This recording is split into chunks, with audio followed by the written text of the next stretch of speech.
Hey everyone, so I just want to make another video. This is kind of regarding my pap smear video.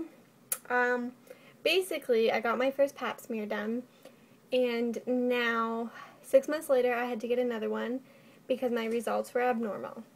So my second one came back abnormal again, and I had to go see a gynecologist to basically just tell me what I already knew from Google, because that's what I did when I got home.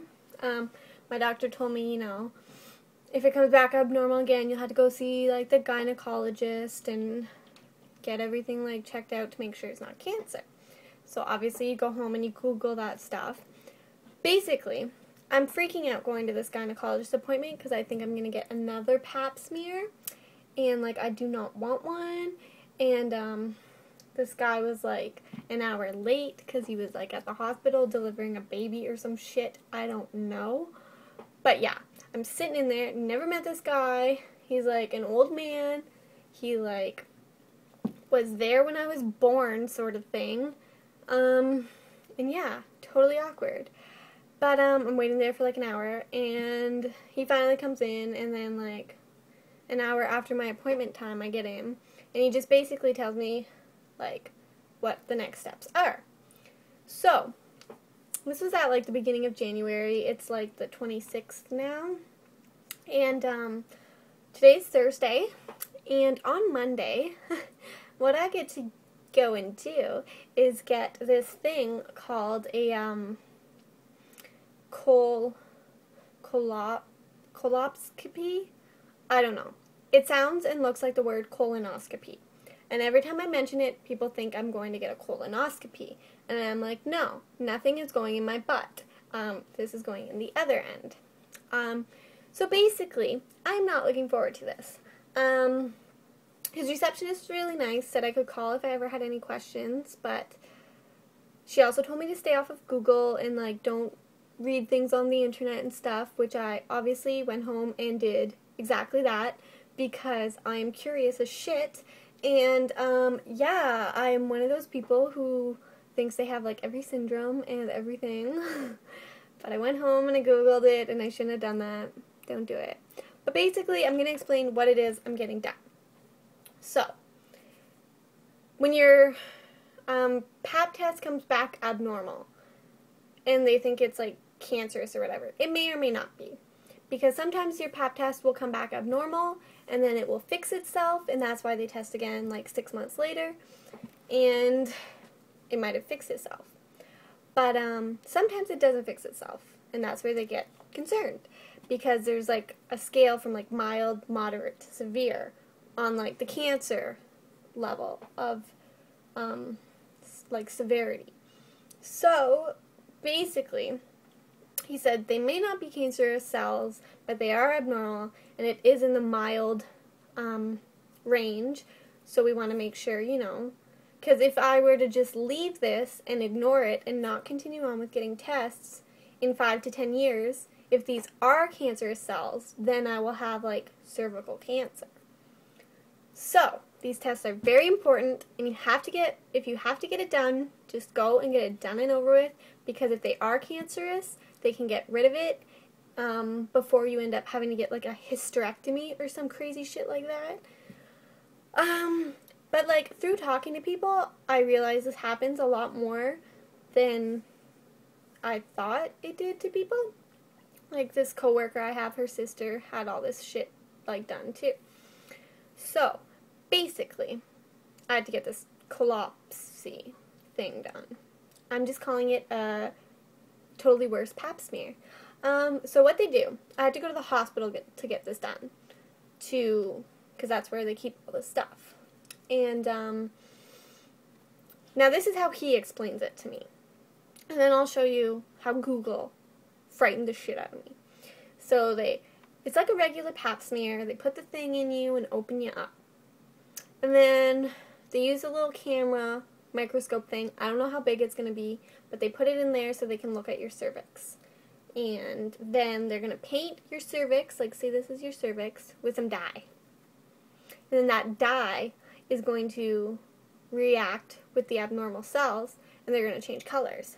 And then, with something about the size of a tip of a pen, yeah, it looks pretty big when you think about it, because they're going to use that to prick off little pieces of your cervix where it changes color. Now, my gynecologist said a lovely thing to me, that might be a little ouchy. And I was like, you son of a bitch, that's going to fucking hurt. I can tell you that right now. Sorry, that's going to hurt. Not going to like it. I haven't got it done yet, but I know it's going to hurt because they're going to be like taking pieces of your cervix off, basically. It might look small, but it's going to have a big impact for sure. I'm dreading it.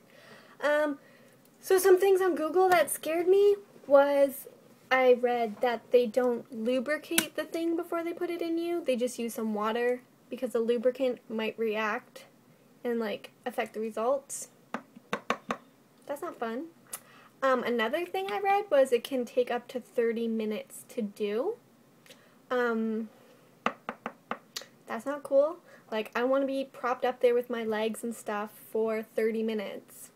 I'm sorry. It's wintertime and it's cold and uncomfortable and, like, I don't want to do that. But I have to. And it's on Monday and I'm not looking forward to it. Oh, and also, you might bleed for a couple days after. So, like spot bleeding. So that's also fun. It's going to be like having another period this month. And then 3 weeks later, I get to go back to the gynecologist where he's going to go over the results again and basically see how often I need to get pap smears and where we need to go from there and if they'll need to get rid of it and blah, blah, blah, blah, blah. I don't know. So, that's it. I will make, obviously, an update video on what it's like to get a colposcopy, whatever, a fancy pap smear, a dreaded pap smear. I will make that video, and hopefully this procedure isn't going to be as bad as I think it is. Oh, also they don't give you any painkillers or anything. Google, or like websites, tells you to take like a Tylenol or something before, but not ibuprofen or something. I don't know. I'm just not looking forward to it. And that's about it. And hopefully it's not going to be as bad as I think it is. And hopefully my next video will be like, oh, those things aren't so bad. If you had to get one done, don't even worry about it. But I think it's going to be like, oh man, these things are awful. And hopefully you never have to get one done. But also, do not Google it. Just don't Google anything. Just stay away from curiosity. And that's about it. So, wish me luck. But I mean, like, this guy, he's like super old. So you'd think he has experience with doing this a lot. And I guess hopefully he'll be easy on me and not hurt. He's just gonna be lucky he's not gonna get kicked in the face. Because let's be honest, I might kick him in the face. It's gonna hurt. If chicks can take a fist up there and have babies, I can take a little pricking, I guess. But I also don't get how they're gonna get all of those things in there and be like moving around. Because you gotta think, like, they're gonna have like the thing that opens you. And then they're gonna have the like camera. And then they're going to have, like, the thing pricking you. How are they going to do all that in there? I don't get it. I don't want to know. I just want to be, like, put out for it. I want to be knocked out. Whatever. I'm going to stop worrying about it now. You can get over it. So, hopefully it's not as bad. And it might be, but I'll let you know.